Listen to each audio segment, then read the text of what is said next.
What's this all about? As you can see, I'm back at the boardwalk on Daytona Beach.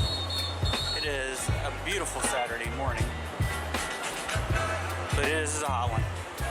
You can see it's fairly early and the beach is still picking up, so I imagine it'll be crowded, so we'll probably try to get in and out today. So this is a self-guided tour of the plaques for racing history, so let's check them out. Okay, so we're at our first plaque here, and you can see we're down here by Joe's Crab Shack and the pier, and it is like right on the ground right here.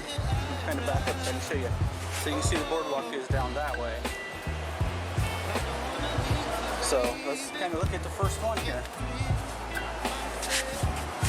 A salute to Speed, a walk through race history in the Daytona Beach area.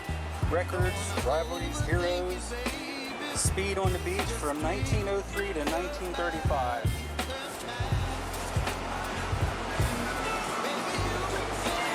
So this will be just kind of a commemorative walk through race history as we go down through. See, there's another one right here. I'm not going to read every one of these, but hopefully you can see them in the video. You can pause the video and read them real quick. This was in 1903.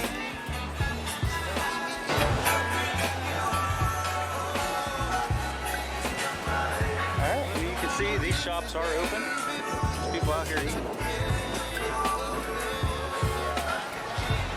And you can see there's a plaque right here, but these steps are still closed from the hurricane. They haven't got all of them done yet. Hope you'll be able to read this one. It's like right in the middle of that thing here. Let's try this over here. That was 1904. William K. Vanderbilt sets his first world record on the beach at the Winter Speed Carnival, 92.307 miles an hour in a Mercedes. Glenn H. Curtis, American aviation pioneer, he makes his first official 60-mile-an-hour motorcycle run.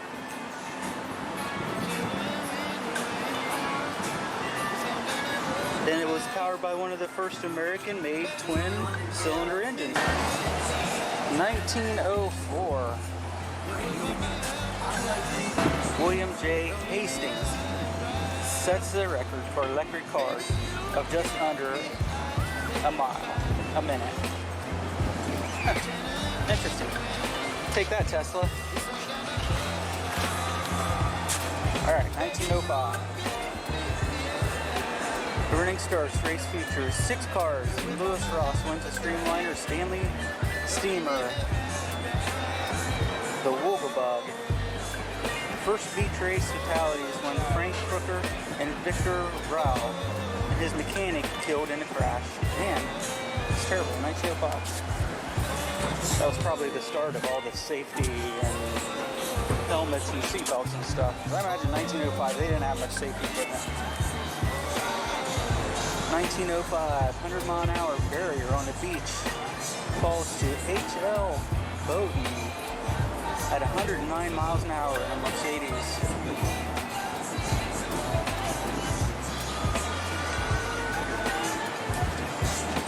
Wow. Here's our next one.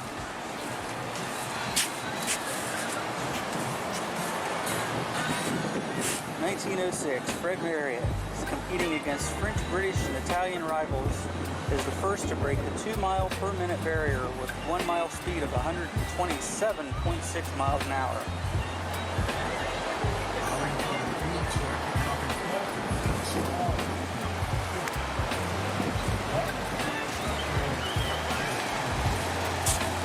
(1907) Glenn H. Curtis rides V8-powered motorcycle 136-mile-an-hour record in a measured mile. Chicago Daily News headline reads, "Fastest mile on Earth. Bullets are the only rivals of Glenn Curtis." Wow. You can see we're heading down north. I guess we're heading up north on the boardwalk. Right here's our next one.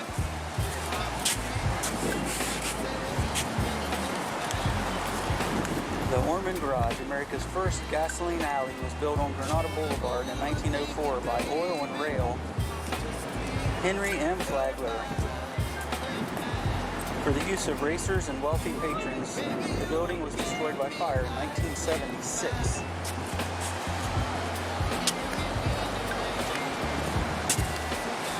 There's like one of these plaques by every one of these light poles here.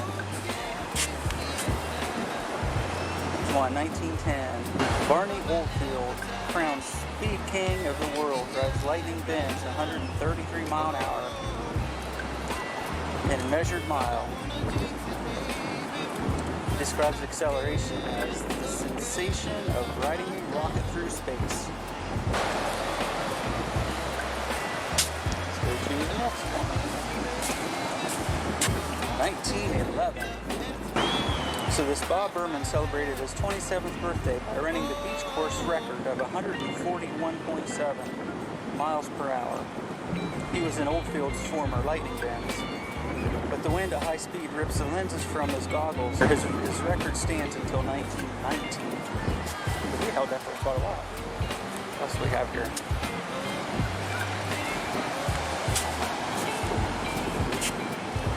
Use of Daytona Beach measured mile gains 2 straight tracks of beach use. First is 9 miles long and the second is 5 miles long. Times mile is in the middle of 1912.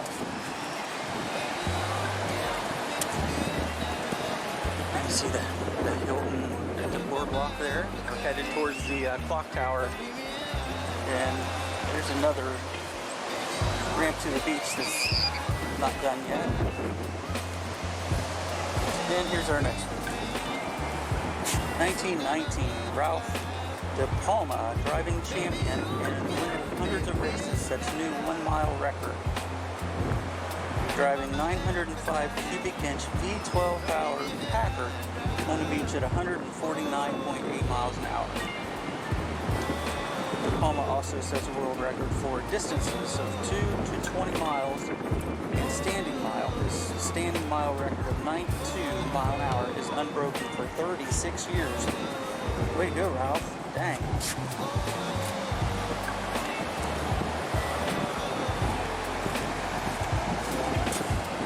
1920. Fighting flames at the end of the run. Tommy Milton drives twin engine Duesenberg to new world land speed record of 156 mile an hour. For a measured mile, Milton replaces De Palma as world record holder of all distances up to 5 miles. Huh.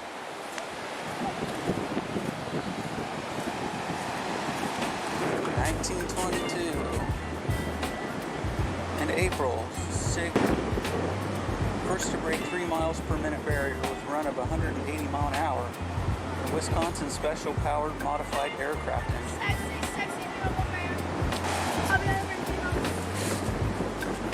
1927. In March, Major H.O.D. Seagrave sets world record in his first to break 200 mile an hour barrier with a two-way average of 203 mile an hour. Within 1 hour period, driving 1,000 horsepower Sunbeam Mystery S. Seagrave experienced severe wind and buffing against headrest and is first to wear a hard crash helmet. 1927. He was the first one to wear a hard crash helmet.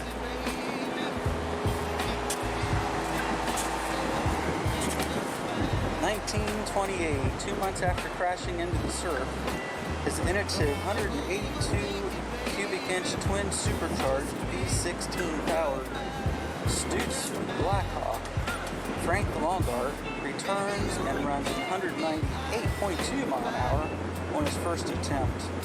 Approaching measured mile at 225 mile an hour on return run, the car blows the tire, tumbles along the beach for 1,000 feet, and Lockhart is killed, ending 1928 trials. Bumper.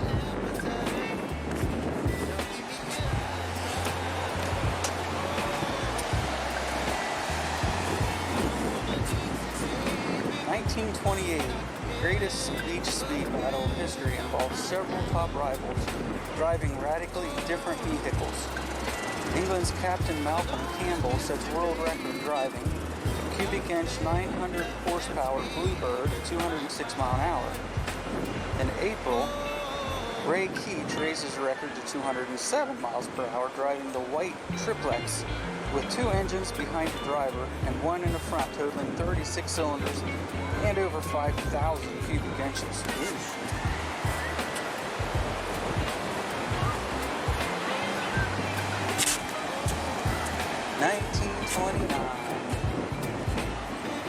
Major Seagrave sets a record driving a Napper aircraft engine Golden Arrow at 231 miles an hour. Seagrave eventually knighted up for land and speed records. Oh, nice. Okay, we made it about that far. You can see where we started down by the pier. We are at 1930. Packer chassis powered by Cummins diesel engine runs a measured mile and sets first American record by diesel-powered automotive. K-Don driving the stunning 31-foot-long Sunbeam Silver Bullet. The longest car to race on the beach finds it unmanageable. Despite its adjustable rear stabilizer fins, he fails to break it.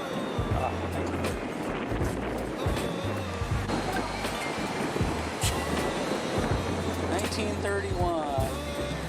After taking 3 years to develop a new 1,350 horsepower Napier engine, Bluebird Malcolm Campbell arrives to attempt to break the 240 mile an hour barrier.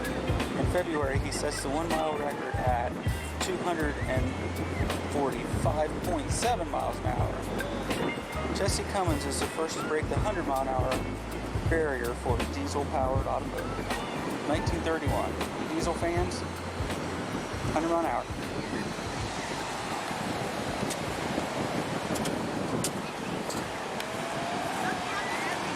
Now we are at 1932. Knighted for contributors to science of engineering and high speed, Sir Malcolm Campbell returns and sets the world record of 253.9 miles an hour. Campbell's next goal is 300 miles an hour. Right here on this beach. It's already starting to pick up just since I got here. This is 1933. Campbell drives Bluebird powered by Rolls-Royce aircraft engine. Exceptional torque and 2,500 horsepower cause problems, but Campbell runs a world record of 272 miles an hour. This dude's on a mission. This Campbell, man, he's on it.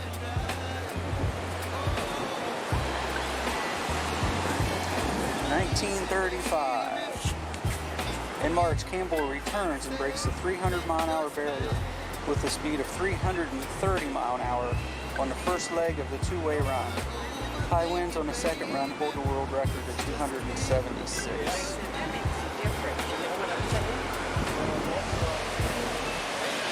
Here's something to think about. How many people told him he couldn't do it? Yeah, he did. Keep that in mind. There could be a lesson here. 1936. The land speed record runs on these sands ended.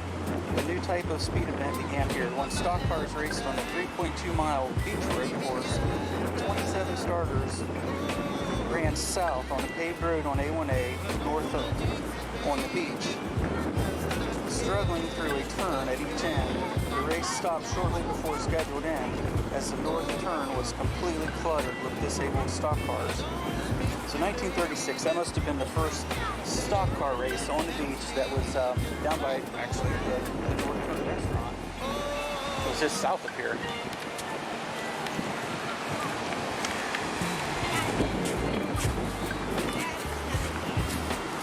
So we have 1937 to 1938.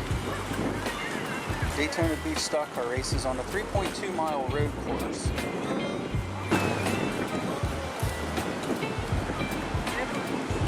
Interesting.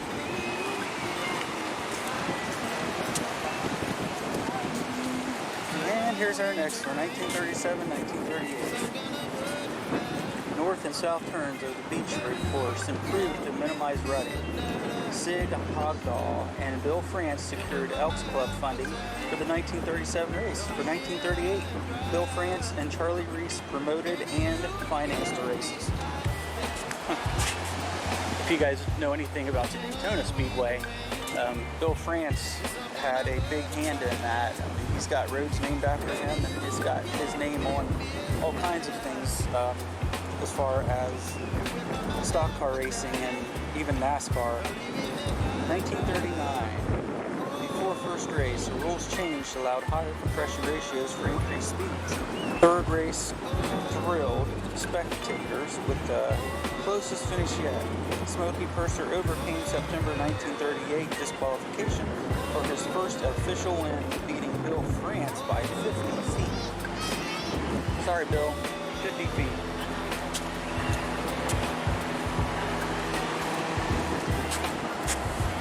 $1939, Daytona Beach stock car races on 3.2-mile road course.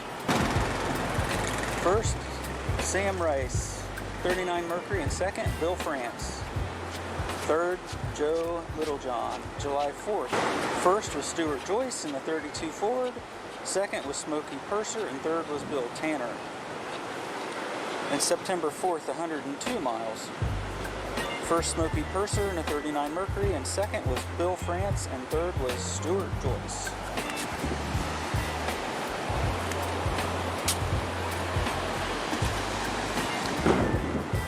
In 1940, in the first race, a car flipped on its roof. The driver, being loaded into ambulance, he regained consciousness, got help uprighting the car, re-entered the race, and still finished 15th. Cannonball Bob Baker, who worked at France's local gas station, outran him for third place. France won the year's second race in a 39 Buick, slowing so would look closer before the year's final race. Rules changed to allowing only less powerful and lower priced cars than France's Buick. Money wins.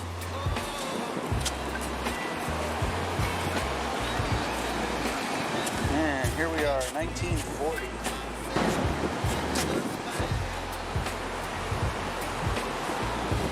Oh, I don't know if we can see this one. His banner's kind of blowing in front of it. Down here and see. 1941.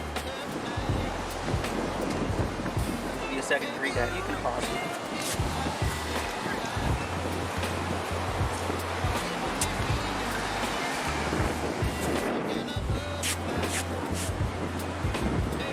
Daytona Beach stock car rolls on a 3.2-mile beach road course. There we go. Let's have to read it.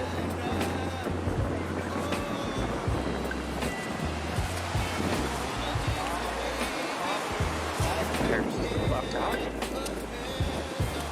You see down here is the band show, or we missed one right here? Just getting ahead of myself. 1946, grandstands brought it during the war years.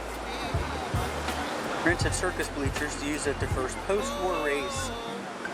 It was won by disabled veteran Red Byron. After Roy Hall's car broke, conveniencing the win of the racers by Roy Hall after competing in all 6 beach road courses. Bill France retired to concentrate on race promoting. Oh, that makes sense, doesn't it?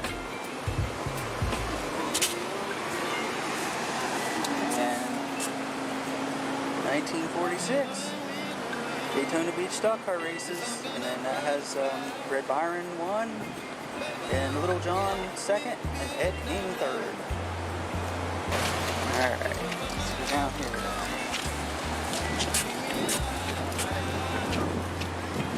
$1947.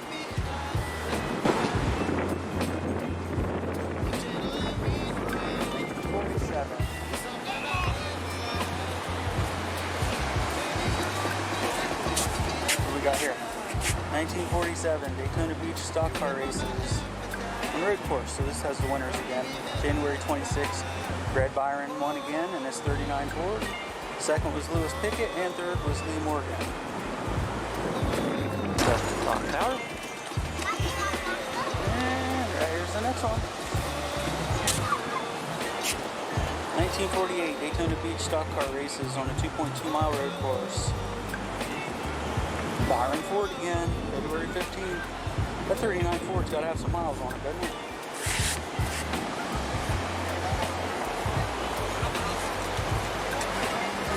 And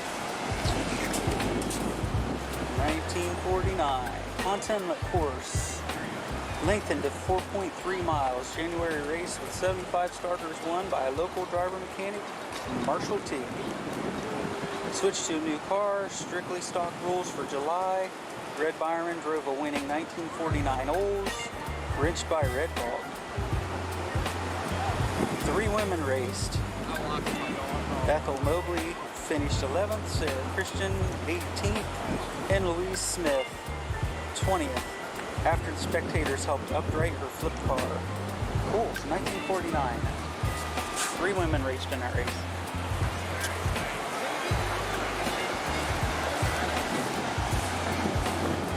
1949 Daytona Beach stock car races on the 4.3 mile beach road course, which was down by Ponce Inlet.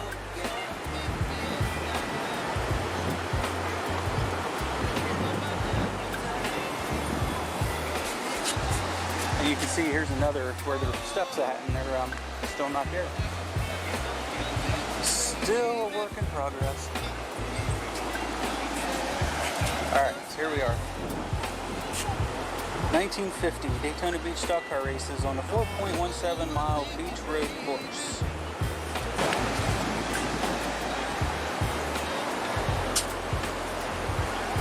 Alright, here we are, 1950. Beginning of February, Speed Week format with Saturday modified race and Sunday Grand National race. So 1950, that must have been the first week for Speed Week. 1951. So 1951, Marshall Tigg won the race in a Hudson, and he became the first stock car racer to receive a factory deal. He got a new personal car, salary, and inside line on parts. Okay, interesting.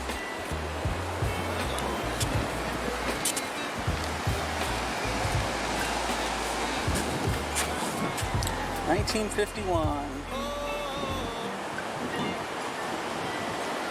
February 10th, in the 159-mile Sportsman's Race, Goober Sobey won in a 39 Ford. Second, Frankie Snyder. Third was Tim Flock. February 11th, Marshall Tigg, Tim Flock, and Fonty Flock. Okay.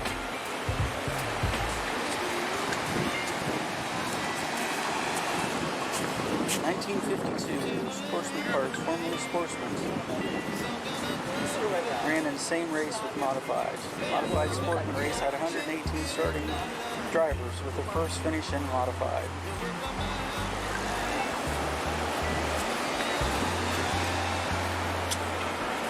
Oh, here's another one. We got the steps are broken. They got these bars over top of it. We're gonna be able to read it. Are we? Can I get in here? It was 1952. That was a beach stock car race on a 4.1 mile beach road course.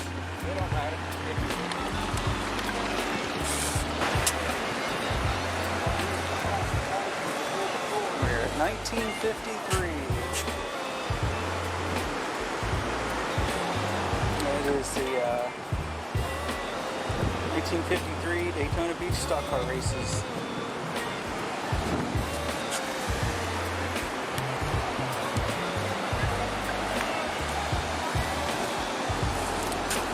1953, all starting positions determined by speed and measured mile and a beach straight. Modified Sportsman races had 136 cars to take green flag and massive pile up on the first lap. 85 cars failed to finish, and the top 10 finishers were modified. Cotton Owens first, Curtis Turner, top Sportsman finisher. Bill Blair won the Grand National race after the leader, Fonty Flock, with 1 lap to go, was rushed to the pits for enough gas to finish the second. Man, he ran out of gas and still got to finish second. That's pretty good.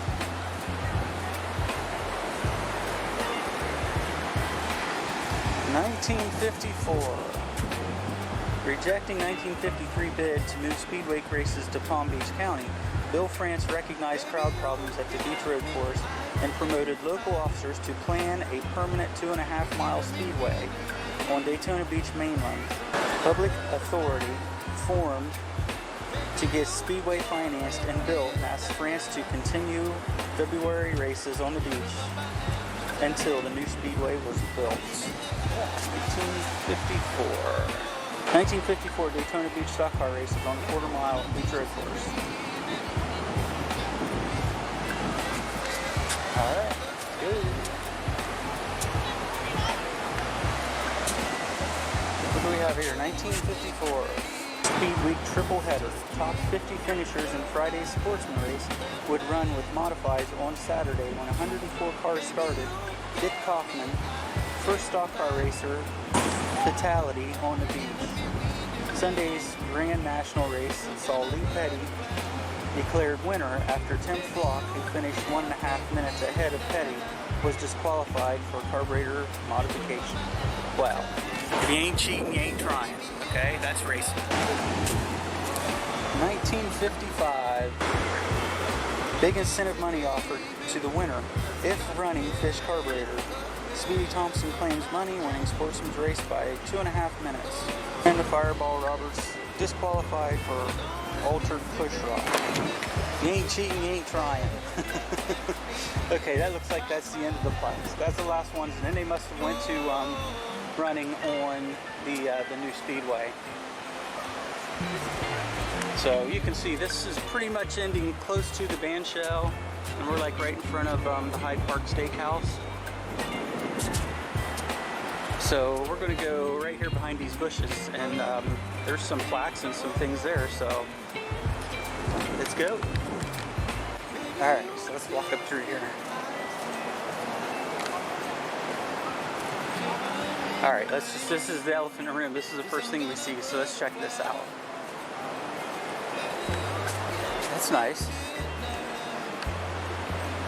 It's got like their faces and names and their years.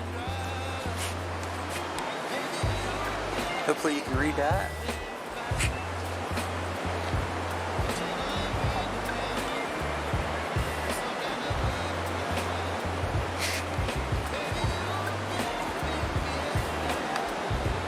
It says here, a tribute to the oldest motorcycle racer in the world, Jim Davis. Champion of the board tracks and dirt tracks. These guys down here are all people who donated money to put this together. And this is pretty nice. It's like this granite.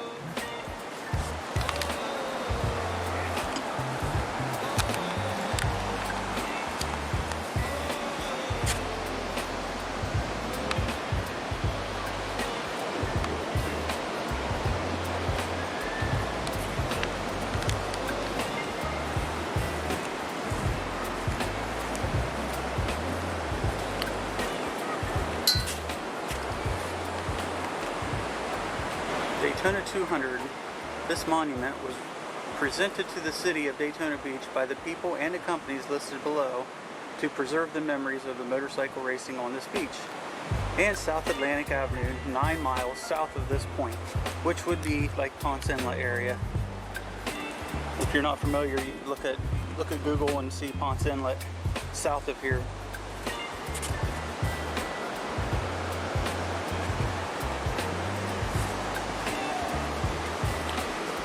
Alright, and then I guess we'll just start over here. This is like a big circle area, and it's got like a whole bunch of things in here.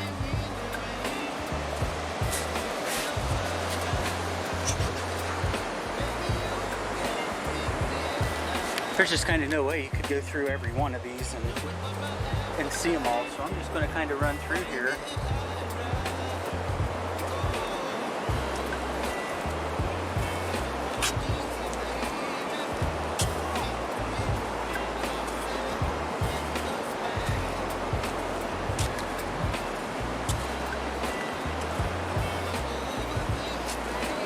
These are all like different racers, and then even the brick have people that had donated or put money into this project.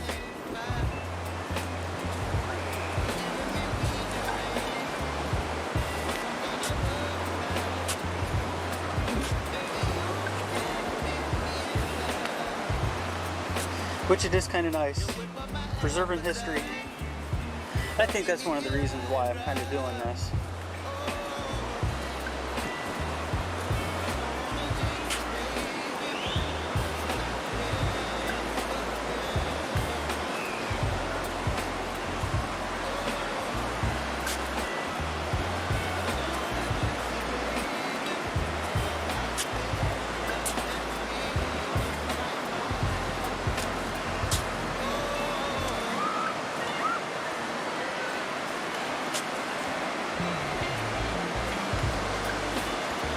So this looks like this is all dedicated to the motorcycle.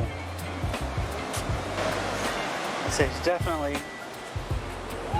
all motorcycle stuff, which is really cool. American Motorcycle Association, AMA, International Norton Association.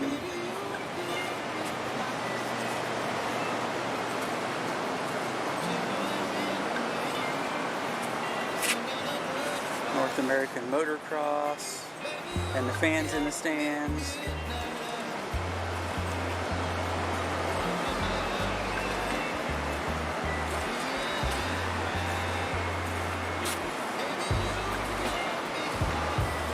And I'm sure you guys are saying, why are you making all these boring videos of these plaques and this stuff?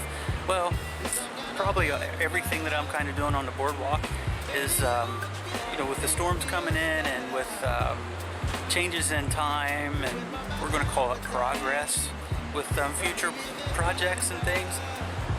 This stuff might go away. If a big storm came in and took out everything, it's nice just to kind of have a record of what was here and how it was laid out, because they might not replace it.